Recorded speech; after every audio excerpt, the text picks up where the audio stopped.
Hey, what's up everyone? Welcome to the Bachelor latest news.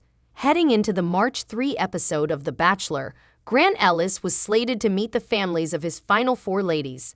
He filmed hometown dates with each of them and had a difficult decision to make at the subsequent rose ceremony. Ellis recently spoke about how he felt while filming heading into the hometown dates.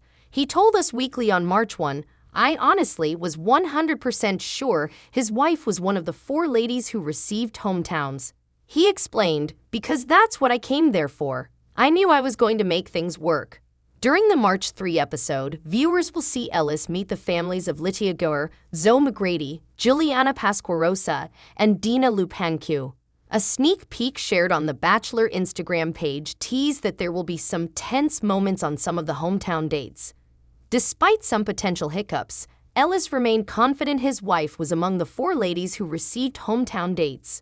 Regarding the hometown dates, Ellis noted, "It's really important when you're married or with somebody to get along with their family, to fit in and to be a unit. That was the goal, seeing the dynamic." Teasers for the ending of Ellis' journey on The Bachelor suggest he was torn between his final two right up until the rose ceremony. He explained to Us Weekly that external factors were central in his indecision. Despite that hesitation, Ellis told Us Weekly on February 27, "I'm happy."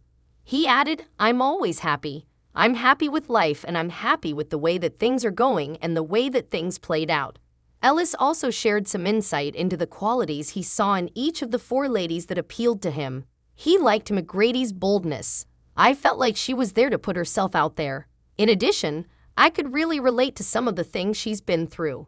With Lupancu, Ellis noted she was really independent and strong. That was a new experience for him in a romantic relationship, and he was intrigued by that dynamic. While he described her as very organized and type A, Ellis also enjoyed seeing Lupancu's fun side. Ellis had an emotional connection with Gare, and they were physically attracted to one another too. The sneak peek of the Hometown Dates episode suggests that the differences in religion could become a challenge for the two, as she is Mormon and Ellis is Christian. However, Ellis feels the differences in their religious beliefs aren't a deal-breaker as long as the root belief in something was there. He believes, if you don't have faith, then you don't have anything to lean on when things get tough.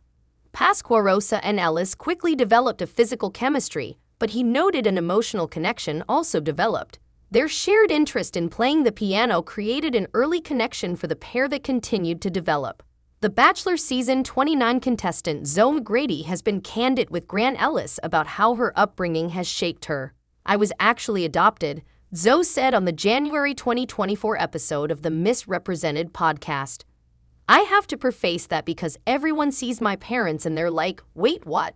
So I was adopted by two white people and I'm obviously a mixed woman, and so is my sister who's also adopted.